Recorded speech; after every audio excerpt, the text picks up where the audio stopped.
Madame, Monsieur, bonsoir. Éco-débat s'intéresse aujourd'hui à un sujet qui ressurgit dans le débat public constamment, les accords de libre-échange. Depuis 2000, le Maroc en a signé pas moins d'une cinquantaine.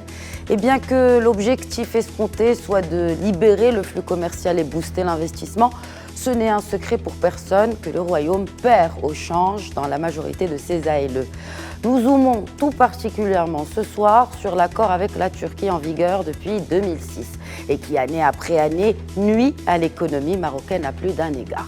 Résultat des courses, une balance commerciale largement déficitaire côté marocain, un secteur textile marocain lésé, sans parler de l'offre exportable du Maroc qui perd en compétitivité à cause d'une livre turque dévaluée. Ainsi, des centaines de PME, TPE marocaines déposent le bilan ou sont menacées de le faire et des dizaines de milliers d'emplois risquent de disparaître. Du coup, le Maroc, à travers son ministre de l'Industrie, exige la révision de l'ALE avec les Turcs. Ces derniers, selon les Hafid la LMI, seraient disposés à négocier ou plutôt à renégocier les termes de l'accord. Alors, pour analyser la situation et discuter des solutions à court et moyen terme, avec moi sur le plateau d'Éco-débat ce soir, j'ai le plaisir d'accueillir professeur Abdelatif Mazouz. Bonsoir. Bonsoir. Vous êtes donc président de l'Alliance des économistes Istiqlaliens. En face, et pour représenter le secteur du textile, le président de l'Association marocaine des industries de l'habillement et du textile, Mohamed Boubouh. Bonsoir et bienvenue à vous aussi. Bonsoir et merci pour l'invitation. Également sur le plateau d'Éco-débat, le professeur Abdelhafid Oualalou, vice-président de l'Institut marocain des relations internationales, l'IMRI, également vice-président du Centre d'études et de recherche à Aziz Blal, le CERAB. Bonsoir professeur et bienvenue à vous aussi sur ce plateau. Bonsoir et merci pour l'invitation. Je vous propose, messieurs, avant de lancer le débat, de revenir sur cette intervention, n'est-ce pas, du ministre de l'Industrie, du Commerce et de l'Économie verte et numérique, Moulay Hafid la LMI. C'était le 10 février, lundi dernier, donc à la Chambre des représentants. Il a donc affirmé que le textile était, n'est-ce pas, lésé, des dizaines de milliers d'emplois détruits, plus exactement 44 000 comme avancé par le ministre en 2019, plus de 2 milliards de dollars de pertes annuellement pour le Maroc dans le cadre de cet accord de libre-échange avec la Turquie, sans parler des investissements turcs qui sont en deçà des investissements réalisés dans d'autres pays de la région, notamment en Algérie. Et je le cite, « Il s'avère à la lumière de ces chiffres que nous avons un problème avec la Turquie. Faute de compromis, deux solutions se profilent, la révision ou la suspension par le Maroc de l'ALE. » Fin de citation. Une réaction, messieurs. Mohamed Boubouh. Alors effectivement, la décision de M. le ministre, c'est une décision politiquement courageuse. Et économiquement, elle est légitime. Pourquoi ? Parce qu'effectivement, si jamais on analyse un peu les données, on se retrouve avec un déficit énorme, avec beaucoup de pertes d'emplois. Et c'est une décision, la vérité, qui a été poussée principalement par notre association. Nous étions le premier à crier fort que cet accord de libre-échange, il était vraiment en défaveur du secteur textile habillement marocain. Perte d'emploi énorme, effectivement, et non seulement pour le marché local, mais je pourrais dire que je pourrais segmenter en trois grands sujets ce sujet-là. Alors principalement, nous avons une perte d'exportation, comme vous avez dit, qui est liée à la dévaluation de la monnaie. Actuellement, les grands groupes n'arrivent pas à placer des commandes au Maroc. Pourquoi ? Parce que même les plateformes qui envoient du travail au Maroc ne sont pas compétitifs envers les acteurs turcs, qui sont méga subventionnés par l'État turc. Nous allons revenir à cela. Voilà. Très bien. Deuxième sujet, le marché local, effectivement. Nous avons un grave problème parce que les acteurs turcs qui sont au Maroc, ils sont toujours trop subventionnés. Alors, c'est une concurrence déloyale, frauduleuse. On n'arrive pas à être compétitif, pas parce que c'est un concept du marché local, mais plutôt c'est parce que on n'arrive pas à se placer vers une concurrence qui ne respecte pas les règles de l'OMC. C'est ça le problème. Donc il y a, ce que vous dites là, c'est que la Turquie ne respecte pas les règles de l'OMC. Tout à fait. Très bien. Tout à fait, Nous allons venir en détail sur justement ces pratiques turques. Mais peut-être une réaction du professeur Mazous par rapport à la déclaration de Moulay Hafid al-Alami au Parlement et qui a suscité un vif débat. Honnêtement, je dirais qu'il était temps que quelqu'un dise à la Turquie venez discuter parce que la Turquie a signé un accord avec le Maroc depuis 2006. Enfin, 2004. Il est entré en vigueur en 2006. Et lorsqu'on voit les chiffres, par exemple, le déficit commercial est passé de 2,8 milliards en 2005, c'est-à-dire la veille de l'entrée en application de l'accord, à 10,7 milliards 10 ans après. Il a été multiplié par 4, c'est-à-dire en 2016. Et puis, à fin 2018, il est à 16 milliards, le déficit. Alors, l'accord qui a été signé dans un contexte. Hier, honnêtement, j'ai entendu des choses, plutôt lundi, au Parlement, qui ne m'ont pas plu. Ceux qui ont négocié et signé cet accord, comme les autres, c'est des patriotes. C'est des gens qui ont travaillé pour permettre à l'économie nationale d'intégrer les chaînes de valeur internationales et d'être présente sur les marchés internationaux et de moderniser les tissus productifs et de diversifier à la fois l'offre et les marchés.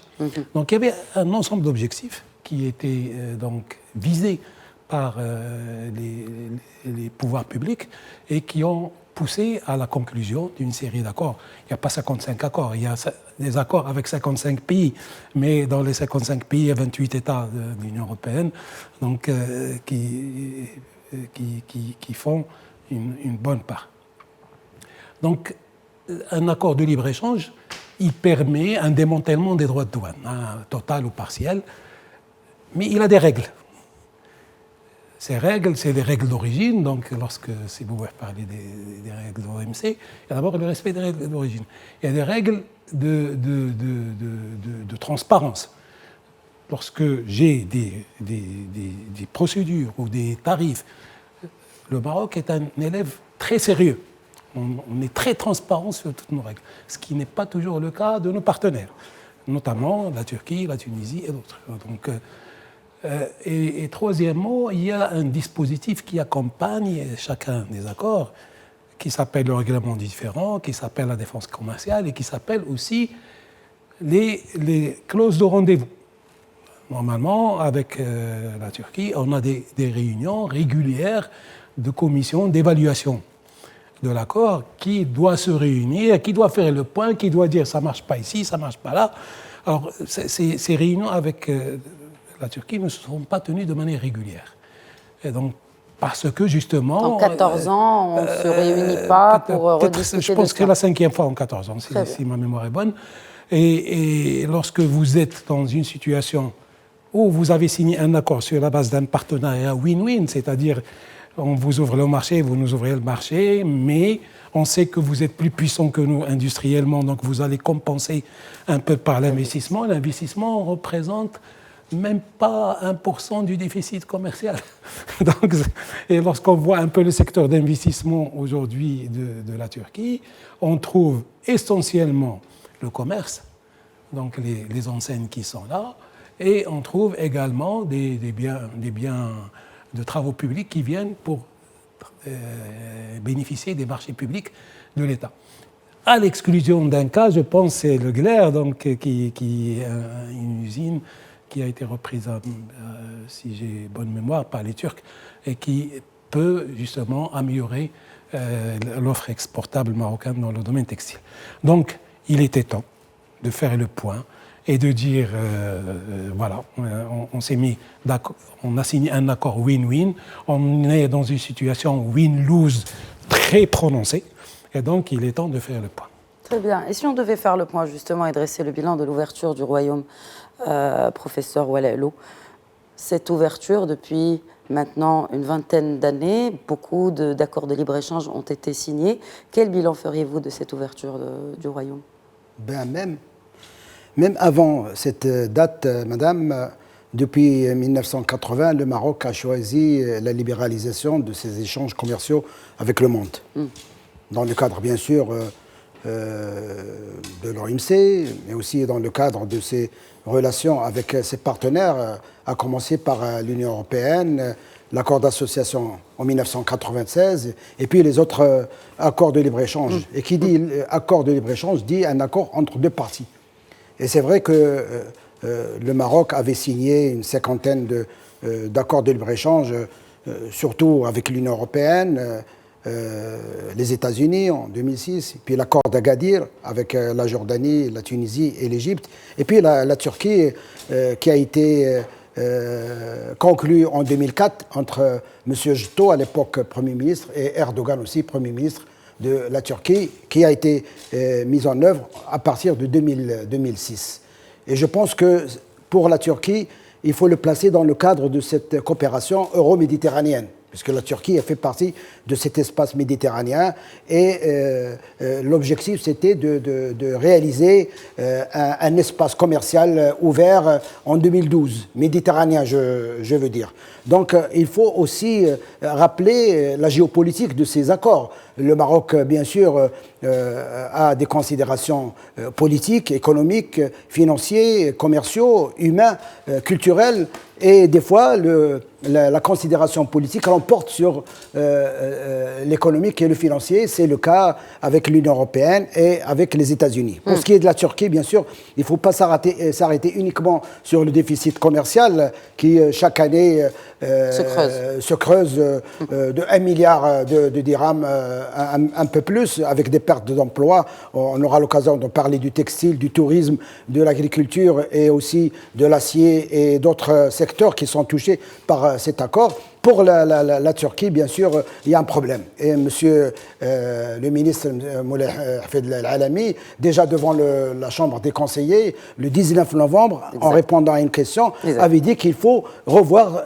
tous les accords de libre-échange. Mais pourquoi maintenant? Pourquoi revoir ces accords, selon vous, maintenant? Pourquoi? Peut-être que la goutte a fait déverser le vase, comme on dit. Et puis, il y a eu des réclamations, y compris par les opérateurs économiques dans le textile, mais aussi la SMEX, qui s'occupe de tout ce qui est export marocain vers l'étranger, qui ont demandé la révision. Bien sûr, monsieur le ministre Alami avait procédé déjà par une étude d'évaluation de ces impacts qui sont malheureusement négatifs, nombreux dans la plupart des accords de libre-échange, sauf pour notre partenaire de l'Inde, où il y a quand même une balance commerciale en faveur du Maroc à cause de l'exportation des phosphates et des engrais, mais le reste c'est déficitaire. Il avait mis le point sur la Turquie parce que la situation politique actuelle entre le Maroc, il faut le dire, c'est pour ça que j'avais parlé de la géopolitique, il y a l'économique, il y a le déficit, il y a les chiffres, mais il y a la géopolitique. Souvenez-vous que M. Erdogan avait visité l'Algérie, la Tunisie, le Sénégal, et en traversant le Maroc, alors que M. Erdogan avait reçu une invitation de Sa Majesté. La Turquie est intervenue dans le dossier syrien, au nord de la Syrie, et nous suivons la situation, et la Turquie avait décidé d'intervenir aussi militairement en Libye, ce que le Maroc a déjà donné sa position concernant cette question de la Libye, non à l'intervention militaire, y compris par la Turquie. Et il faut dire que les relations entre la Turquie et le Maroc ont traversé des moments plus heureux avec le PJD depuis 2012, mais maintenant il y a un problème, il y a une tension, disons, politique entre le Maroc et la Turquie, mais il y a cet accord de libre-échange qu'il faut revoir pour avoir un partenariat win-win, comme on dit, pour tous les accords de libre-échange. Alors, messieurs, il y a quelque chose qui m'a interpellé, notamment par rapport à l'intervention de Moulay Hafid Al-Alami, mais aussi à d'autres députés. Pourquoi aujourd'hui il y a dissonance au sein d'un seul et même gouvernement au sujet de cet accord de libre-échange avec la Turquie? Je peux répondre. Bien sûr, allez-y. Il y a cette donnée idéologique entre le PJD de la Turquie et le PJD du Maroc. C'est la même école. Et je pense qu'il faut aussi le mettre dans ce contexte que je disais, géopolitique, et que M. Bin Kiran, à l'époque, il avait donné des promesses concernant le soutien du Maroc à l'économie turque. Et nous avons des déclarations qui sont inscrites pour dire que le PJD du Maroc avait joué un rôle très important pour la pénétration turque sur le marché marocain. Maintenant, il y a une autre donne. Il y a une nouvelle politique actuelle au Maroc. Et ce n'est pas une question entre le RNI et le PJD, mais c'est une question d'intérêt national. Très bien. Et que tous les opérateurs économiques posent le problème de ce déficit qui se creuse d'année en année en faveur, bien sûr, de la Turquie. Donc, il y a l'intérêt national qui dicte qu'il faut réviser et même suspendre. Bon, bien sûr, il y a les règles de l'OMC qui sont là, et le Maroc avait adhéré à l'OMC en 1995 après le GATT. Donc, il faut faire avec ces règles. Mais même dans ces accords de libre-échange, il y a des clauses pour renégocier, revoir, réajuster tout accord qui n'est pas bénéfique pour l'une ou l'autre partie. Alors, qu'est-ce qu'il faut réajuster justement, Mohamed Boubouh, président de l'Association marocaine des industries du textile et de l'habillement? Quelles sont les clauses à revoir? Les clauses à revoir, à mon avis, premièrement, il faut des protections pour notre secteur. Lorsqu'on demande des protections, c'est-à-dire protection douanière. Deuxièmement, si jamais il y a un accord de libre-échange, il faut respecter aussi ce que nous avons signé au départ. Il faut absolument équilibrer cet accord. Dans quel sens? Nous avons attendu au départ qu'il y aura des investissements turcs, surtout dans l'amont de textile. C'est là où le secteur marocain a une grande faiblesse. Donc, on avait espéré un investissement dans l'amont. Ça n'a jamais été le cas. Comme l'a dit Simezouz, le premier investisseur turc qui est venu au Maroc, il est venu que dernièrement, c'est Karnawal. Cet investisseur, il a reçu un soutien incroyable de la part de Moulay Hafid Al-Alami lui-même. Donc, si jamais il y a un investisseur dans l'amont, nous sommes prêts à l'accueillir les bras grands ouverts. Maintenant, qu'est-ce qu'il faut réajuster aussi? C'est que ces marques turques qui s'installent au Maroc et qui utilisent un dumping incroyable, il faut leur exiger que minimum, voire 40, 50, 60% de ce qu'ils vendent au Maroc doit être fait au Maroc. Il faut quand même protéger l'emploi marocain. Il faut dire aussi que nous sommes devant une situation de désaccord. Pourquoi? Parce que les résultats sont là. Le manque d'emploi, il est là. Je rejoins à ce qu'il a dit Mazouz aussi avant. Hier, j'ai écouté des choses que j'étais vraiment surpris. De qui? Des hommes politiques marocains. Vous savez, moi je suis là, je défends mon secteur, c'est tout. Tout en votre honneur, hein, voilà. En tant que président de l'association. C'est l'intérêt national qui... Exactement. Voilà. Le secteur textile-habillement marocain, il a toujours été compétitif. Ce sujet n'est plus à démontrer. Aussi, ce sujet, il n'a jamais été à la recherche de la rente. Ceux qui veulent utiliser notre secteur comme monnaie d'un soutien idéologique à des régimes extérieurs, étrangers, je pense que ce n'est pas la bonne voie. Il faut être conscient que c'est des milliers et des milliers d'emplois qui sont en jeu. Notre secteur, qui est le premier employeur de la main-d'œuvre au Maroc, qui facture 38 milliards de dirhams à l'export. Nous sommes les deuxièmes après l'automobile. Donc notre compétitivité ne doit pas être remise en question.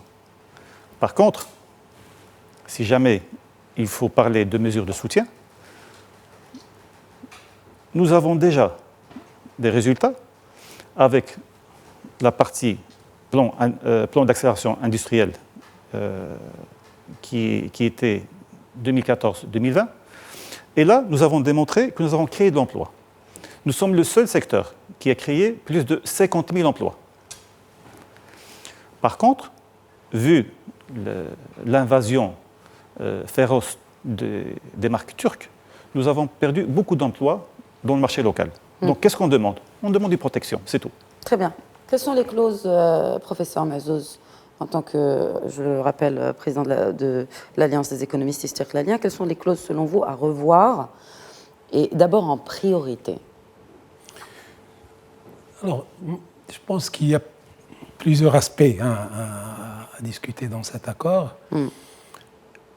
À commencer par ce qu'aujourd'hui on appelle des listes négatives. Et ces listes négatives, c'est une liste de produits qu'on peut mettre en dehors de l'accord parce que ces produits sont très sensibles pour notre économie, parce que, sans offenser nos partenaires, quand on voit les pratiques concurrentielles de nos partenaires turcs, ce sont des pratiques qui mettent à plat ces produits. Je parle de produits textiles, je parle de produits alimentaires, je parle du tabac. L'industrie du tabac au Maroc a été tuée. J'allais dire, honnêtement, je dis en rigolant, on va empoisonner les Marocains par du poison marocain, ça va, mais par du poison importé qu'on paye en devise, c'est quand même trop. Donc, et il y a d'autres secteurs comme la métallurgie ou la céramique.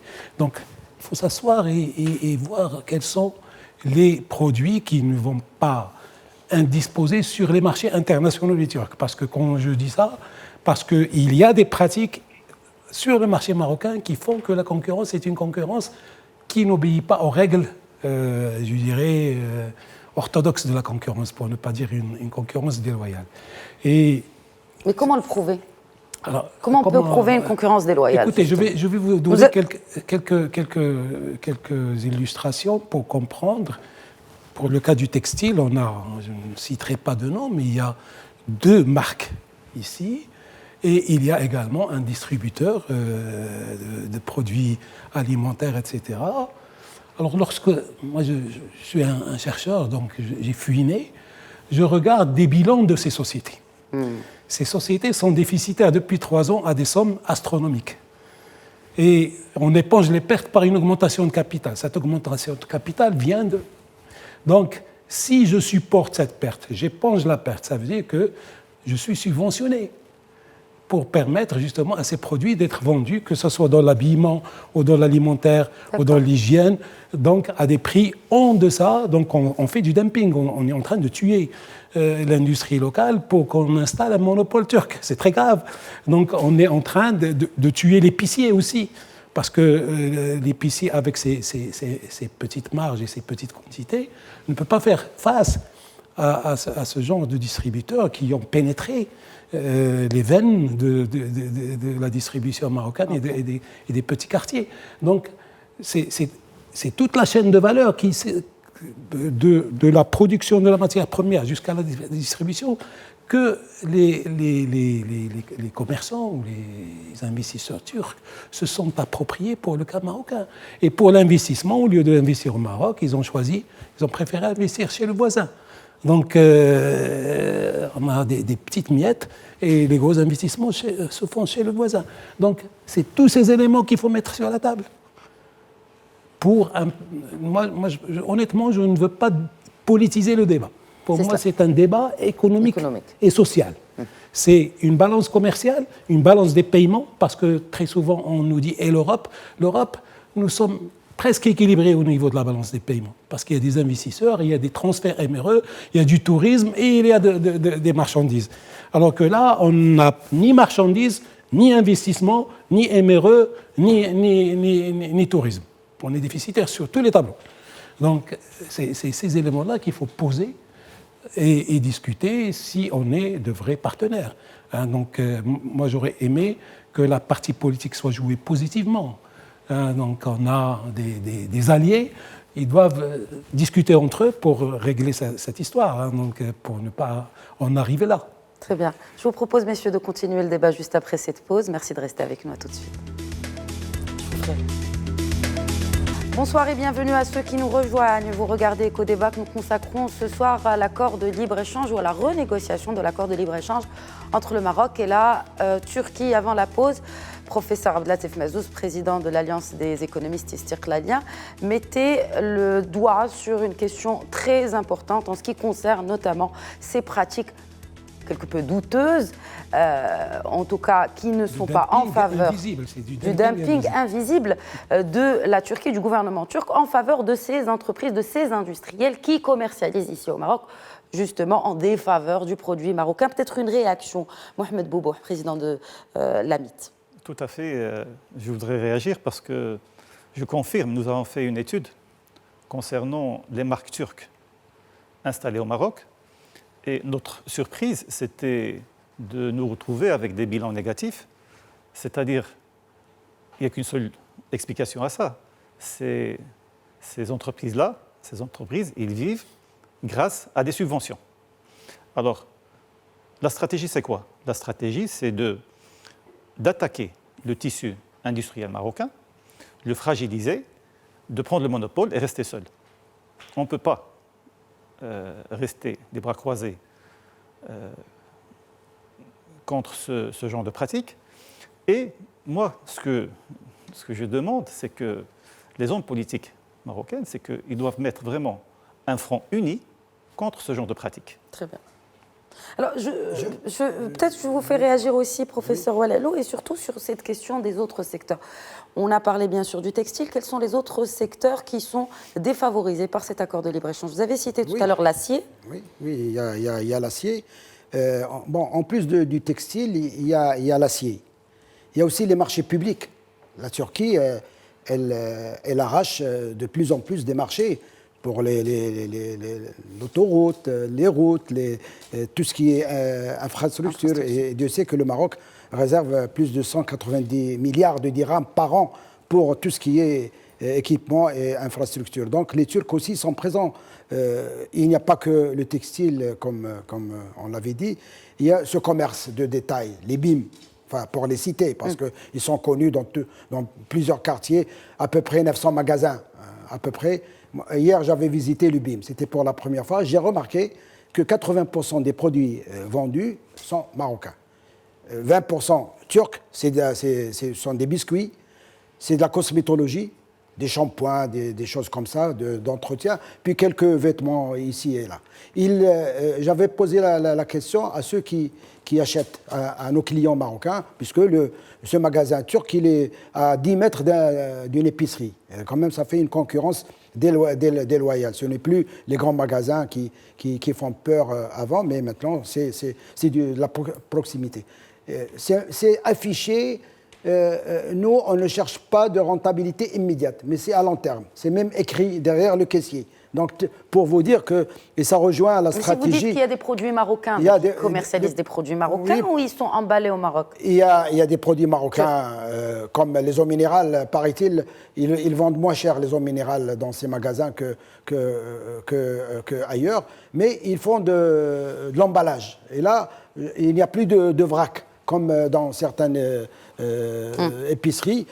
Tout est emballé, y compris les fruits, les légumes marocains emballés à Ain Harouda, à Casablanca. Donc, ils s'investissent aussi dans la distribution d'une manière intelligente et moderne. Alors, à côté de cela, il faut quand même parler du tourisme.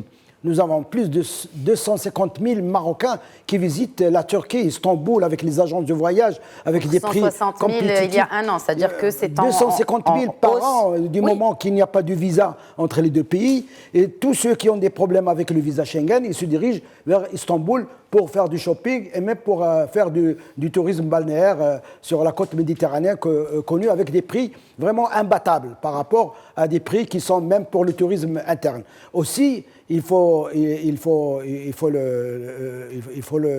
dire aussi que la Turquie est très compétitive. Compétitive parce qu'il y a le rôle de l'État turc. Et ça a été dit, avec les subventions, avec tout ce qui est facilité fiscale, avec des facilités pour le terrain, pour l'énergie, le foncier. C'est très important parce que quand on visite la Turquie, avec les zones industrielles qui sont très importantes, on voit qu'il y a un effort de la part de l'État qui soutient le secteur privé, qui lui facilite la chose, y compris pour l'export. Et ça explique pourquoi certaines sociétés qui sont déficitaires au Maroc, ils tiennent toujours le... Mais le Maroc soutient aussi les industriels, détrompez-moi. Paraît-il, pas suffisamment. Et c'est pour cela que le secteur privé marocain maintenant demande à Seyed Al-Alami de faire un effort pour le soutien sur le plan financier, le foncier, facilité fiscale. Je pense que c'est un effort qu'il faut faire et le secteur privé, y compris pour le textile, et ça a été dit, et pour tous les secteurs, il y a un effort à faire et le rôle de l'État est très important pour le soutien de l'export marocain. Ça a été dit par la SMEX, par ces SMERS, et je pense qu'il y a des études d'évaluation, d'impact. Il faut maintenant renégocier, et la partie turque a donné son accord lors de la visite de M. Al-Alami à Istanbul dernièrement avec la ministre de l'Industrie et du Commerce. Il y a maintenant un comité mixte qui est en négociation depuis le 15 janvier peut-être, et je pense qu'on va revoir pour arrêter ce dumping invisible, comme ça a été dit par Serb Latif. Professeur Mazouz, alors on a écouté cette question c'est la réponse de M. Ouelelou par rapport à ces pratiques-là. Aujourd'hui, l'industriel marocain est lésé de deux côtés parce qu'il n'est pas assez soutenu. Et en même temps, il n'arrive pas à faire concurrence. Est-ce que finalement, est-ce que c'est purement de la concurrence déloyale ou aussi il faudrait qu'on fasse un petit effort supplémentaire pour changer la donne par rapport à l'offre marocaine? Écoutez, d'abord, pour compléter un petit peu ce qui a été dit par rapport au secteur, je vous ai parlé du secteur de la biscuiterie ou un ensemble même d'autres éléments de la filière agroalimentaire, de la céramique, de la métallurgie. Et je vous cite ces secteurs pour vous donner justement l'exemple. L'exemple, c'est que lorsque il y a eu demande et j'allais dire pétition de la part des secteurs concernés, demandant ce qu'on appelle une défense commerciale, des mesures de défense commerciale.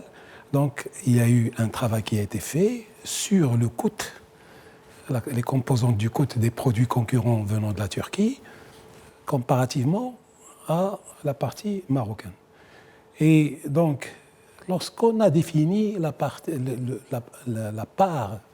de la subvention pour le cas des mesures anti-subvention,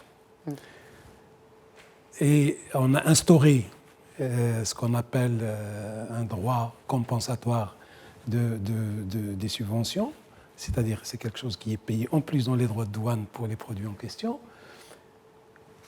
nos produits deviennent compétitifs. Deuxième exemple qui est très important. Le seul secteur, je dirais, aujourd'hui, sur lequel, sauf si la donne a changé cette année, mais en tout cas, sur lequel nous jouons à armes égales et nous sommes excédentaires avec la Turquie, c'est l'automobile. Donc, pourquoi? Parce que ce sont des chaînes de valeur internationales, c'est la même chose qui est appliquée ici et là, et donc, même en termes de soutien, les constructeurs automobiles venant de multinationales ont eu droit à comment on appelle ça, un accord avec le gouvernement, donc avant de s'installer au Maroc. Et donc, du coup, on ne souffre pas sur ces secteurs-là. Vous voyez? Donc, c'est une question d'abord de soutien excessif. L'État marocain n'a pas les moyens de l'État turc pour soutenir de la même façon. Deuxièmement, de dimension du marché. Il ne faut pas oublier que le marché turc lui-même est énorme et donc on produit à des échelles très élevées, en plus des marchés à l'export. Et troisièmement, honnêtement, j'allais dire, si j'étais à la place des Turcs, je me serais très vite assis avec le Maroc pour régler ces histoires, parce que bon, c'est un partenaire, c'est un client, ils peuvent continuer à gagner de l'argent avec le Maroc sur d'autres secteurs, mais il faut débloquer la situation pour des secteurs fragiles et pour lesquels il y a une véritable bataille entre David et Goliath. C'est pas normal. Alors, David et Goliath, mais ceci étant dit, l'offre marocaine elle manque de compétitivité aujourd'hui, notamment dans le textile. Mohamed Boubou, qu'est-ce qui doit être fait sur cette question? Les premières mesures. Je pense que nous avons un grand problème qui s'appelle les règles d'origine. La Turquie, c'est une stratégie de libre circulation douanière. Donc, ils peuvent vendre en Europe, même si jamais ils importent un tissu asiatique, à très bas prix, et le vendre sans droit de douane. Le Maroc est pénalisé. Pourquoi? Parce que l'Union européenne, il nous impose la double transformation, voire envers les États-Unis, la triple transformation. C'est pour protéger leur propre tissu productif, ce qui est normal, quoi. Enfin, c'est de bonne guerre, quoi. Tout à fait. Mais ils ne le font pas avec les Turcs. Ah. Voilà. Autre chose, ce qu'on trouve que c'est injuste, c'est qu'il ne faut pas segmenter l'Afrique. Pourquoi? Il y a des pays qui l'ont et des pays qui ne l'ont pas.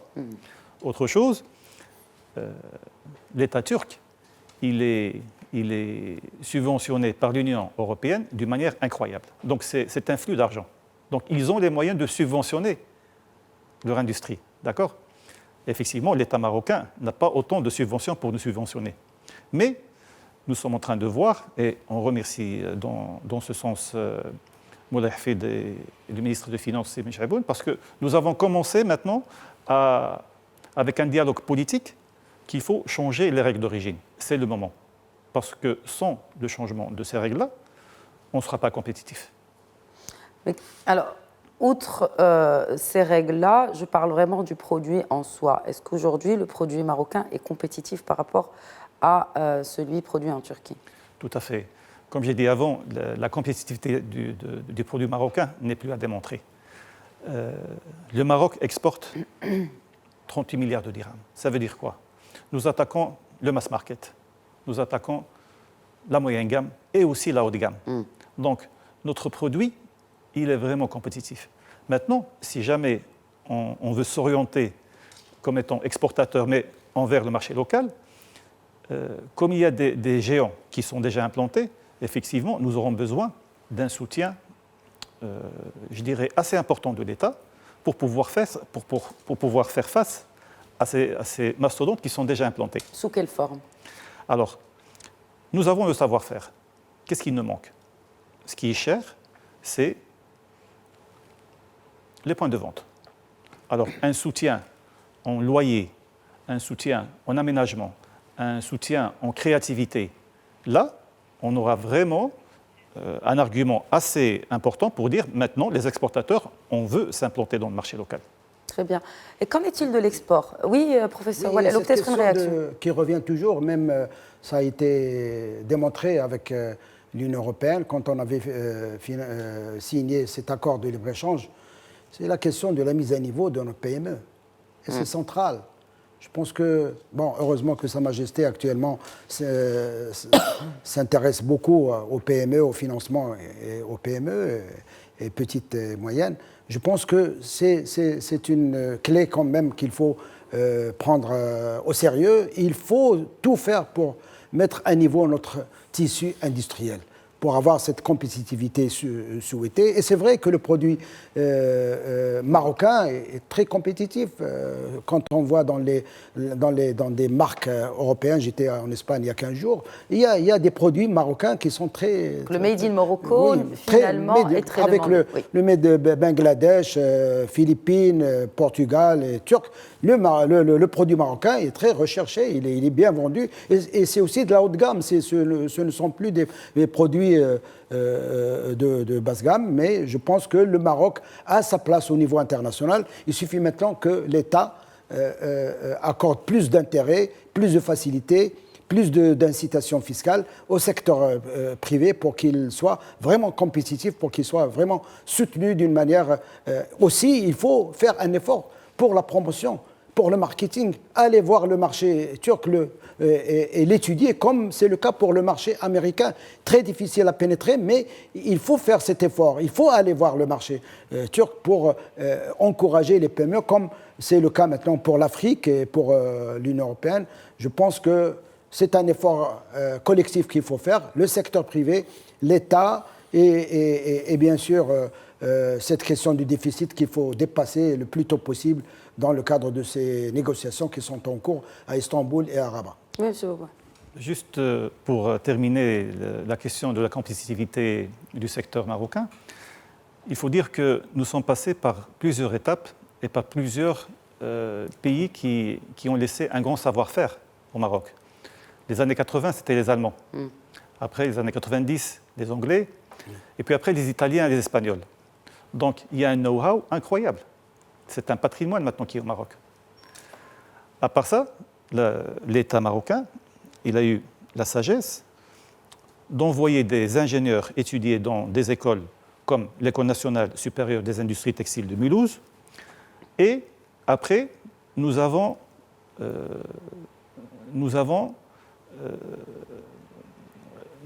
pris conscience qu'il faut absolument avoir une école de textile habillement au Maroc.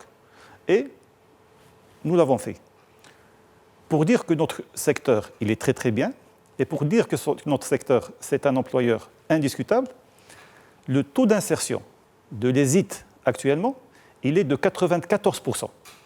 Il n'y a pas une seule école au Maroc qui a ce taux d'insertion. Ça veut dire quoi? Ça veut dire que si jamais on s'intéresse à ce secteur-là, on ne peut que doubler, voire tripler le nombre d'emplois que nous avons actuellement. Mais moi, quand je parlais vraiment de compétitivité, je parlais, et peut-être que je n'ai pas précisé ce point, c'est le Made in Maroc en tant que marque.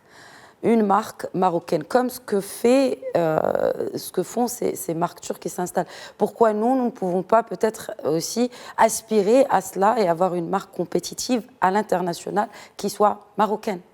Apparemment, tout à fait. déjà sur le marché turc, il y a des marques marocaines qui ont fait la tentative et qui ont reçu une fin de non-recevoir. Hein, donc, ils ont eu des problèmes à faire entrer leurs produits sur le marché turc. Parce qu'il y a des taxes extra-douanières aussi. Et c'est permis. Et je pense que la Turquie joue beaucoup sur ces taxes extra-douanières. Ils ont eu des normes après la signature de l'accord. Ils ont quand même changé des choses. C'est pour ça que je parle de transparence.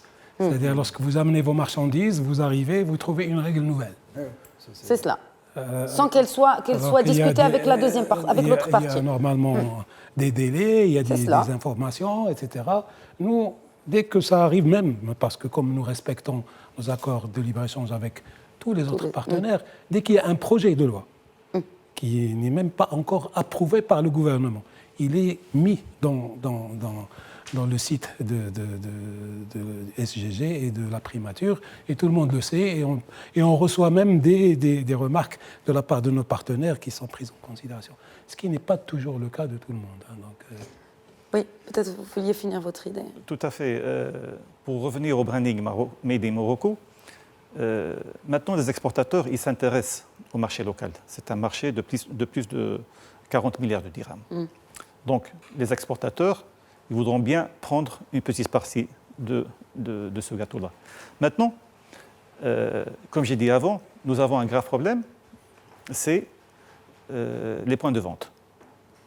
Nous sommes maintenant en train de discuter avec les équipes du ministère de l'Industrie pour voir quel mécanisme on pourrait mettre en place pour faciliter l'implantation d'une marque marocaine, premièrement dans le marché local, voire aussi à l'exportation pour l'Europe. Et effectivement, le savoir-faire est là. Nous pouvons imaginer rapidement une success story, une réussite de plusieurs marques marocaines qui peuvent s'implanter et qui peuvent vraiment non seulement attaquer le marché marocain, mais avoir aussi une belle place dans le marché européen et voir aussi d'autres marchés. Très bien. L'informel dans tout cela, messieurs, nous n'avons pas parlé d'informel, puisqu'il y a aussi des produits importés de Turquie, mais de manière informelle. Cette question de l'informel que pose à chaque fois la CGM, mais aussi tout le Maroc, puisque parce qu'on a parlé ça représente 45%. Déjà du manque de transparence dans les circuits dits formels, mais qu'en est-il de l'informel aussi? Il y a beaucoup de produits qui sont importés de Turquie de manière informelle, qui ne parlent même pas de la qualité de ces produits. Ça, c'est vraiment un problème national. L'économie de rente l'informel sont deux sujets qui sont sur la table en discutant du nouveau modèle économique pour bientôt. Je pense qu'il faut s'attaquer à ce secteur informel pour trouver des alternatives, pas pour le détruire, parce qu'il joue un rôle très important sur le plan social, la création d'emplois, cette classe moyenne de commerçants, etc., elle est là. Il faut quand même trouver des solutions alternatives et il faut aider à faire pénétrer tout ce qui est informel dans le formel.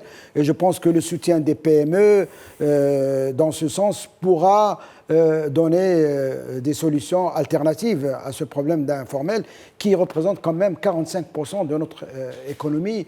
Avec, d'après les chiffres de M. El-Halimi, ACP, ça représente quand même plus de 2 millions de personnes qui y travaillent et qui n'ont aucune protection sociale, qui ne participent pas à la fiscalité marocaine et qui sont là. Et je pense qu'il faut faire avec des solutions marocaines, pas uniquement de détruire ou bien d'éradiquer d'une manière avec force, mais il faut quand même trouver des solutions.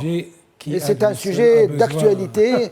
Non, mais je veux dire, parce qu'il y a une part, parce que nous ne disposons pas de chiffres exacts, mais il y a une part de l'informel turc dans nos marchés, dans le marché local. Il y a de l'informel tout court, y compris le turc maintenant. Oui, mais vu qu'on parle d'accord de libre-échange... Il y a la Chine, il y a en termes l'Inde. D'importation, je pense qu'il y a déjà un premier pas qui a été fait par un peu la fermeture un peu de Bab Sibta et Milia.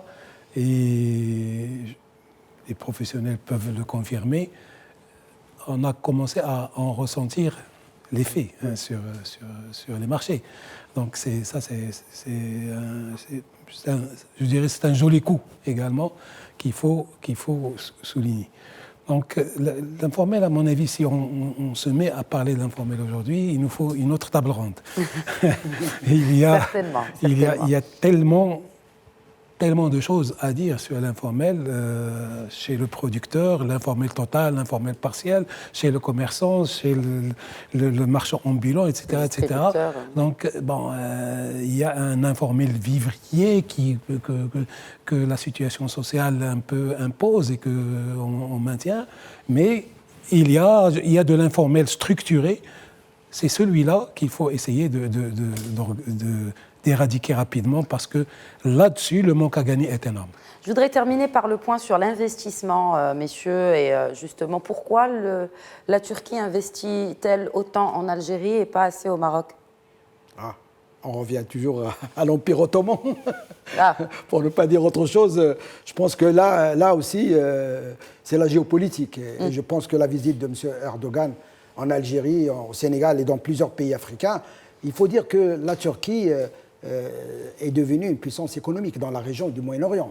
Elle intervient un peu partout et donc elle a besoin de ces marchés. Et comme toute puissance économique, elle a besoin de ces marchés. Malheureusement, les investissements turcs sont très faibles. C'est ce que demande le Maroc après cette étude d'impact, c'est encourager l'investissement turc. Et ce qui a été dit pour le textile, c'est valable aussi pour tous les... Donc il faut aller à la création de sociétés mixtes pour qu'ils fabriquent localement et non plus importer le produit turc fini. Et je pense que là, c'est une question qu'il faut... et comme ça a été dit aussi, il faut avoir cette liste négative pour ne pas toucher à des secteurs sensibles, que ce soit l'agriculture ou même les services. Parce que quand même, il y a des interférences entre la zone de libre-échange Maroc-Turc, Maroc-Union européenne, Turquie-Union européenne, accord douanier entre la Turquie et l'Union européenne, l'accord d'Agadir, on n'en a pas parlé, mais quand même, il a quand même une conséquence. Et nous avons vécu ce problème avec l'Égypte, tout ce qui est problème d'origine sur la voiture marocaine. Donc je pense que ce sont des choses à négocier calmement, mais sur la base d'études d'impact avec bien sûr des opérateurs économiques qui doivent être concertés, associés à toute négociation. Je pense que c'est déjà le cas. Et nous faisons confiance à notre diplomatie économique. Il faut le dire que aussi, tout accord de libre-échange, il y a l'intervention du ministère des Affaires étrangères, il y a ce côté de souveraineté et il y a ce côté aussi qu'il faut préserver des intérêts et des amitiés avec tout le monde, à commencer par la Turquie, mais toujours dans le cadre d'un partenariat win-win. Gagnant-gagnant. Un dernier mot, Mohamed Boubouk, et puis professeur Mazzouz. Moi, je dirais, la MIT a sollicité les associations turques à investir au Maroc, ou bien en capital 100% turc, ou bien en JV avec des intervenants marocains. Nous n'avons jamais eu de suite. La seule boîte qui s'est installée au Maroc, elle a été dopée par toutes les subventions marocaines. Et Monsieur le ministre lui-même, il a pris son dossier pour qu'il s'installe et il lui a facilité toute la procédure. Ça veut dire quoi? Ça veut dire que si jamais les Turcs veulent investir, et on a besoin, dans le monde textile, ils sont les bienvenus. Très bien. Professeur Mazzouz, un dernier mot pour clore le débat. Voilà, en fait, comme je l'ai dit au début, c'est la relation qu'on discute aujourd'hui, parce qu'il y en a d'autres, qui est celle du Maroc avec la Turquie, doit être discutée de manière dépassionnée, j'allais dire, et surtout dépolitisée. Et le Maroc offre des opportunités énormes aux investisseurs turcs. Ils les chouchoutent quand ils viennent. Malheureusement, ils ne viennent pas. Il y a eu un seul cas significatif, à mon avis, c'est le seul. Le reste, on va dire, moi, j'appelle pas ça des investissements. Donc, il y a encore des choses à faire avec la Turquie, dans plusieurs filières, notamment dans le textile. Donc, il faut profiter de ce rendez-vous pour examiner d'abord les éléments qui nuisent pour les arrêter, mais aussi se projeter dans l'avenir parce qu'il y a des opportunités intéressantes dans le cadre d'un partenariat réellement win-win. Merci beaucoup Abdelatif Mazzouz, Mohamed Boubouk et Abdelhafed Oualalou d'avoir enrichi ce débat autour donc de l'accord de libre-échange entre le Maroc et la Turquie. Merci à tous de votre fidélité. Très bonne suite des programmes sur notre antenne et je vous donne rendez-vous la semaine prochaine pour un nouveau numéro d'Éco Débat. D'ici là, bonne semaine à tous.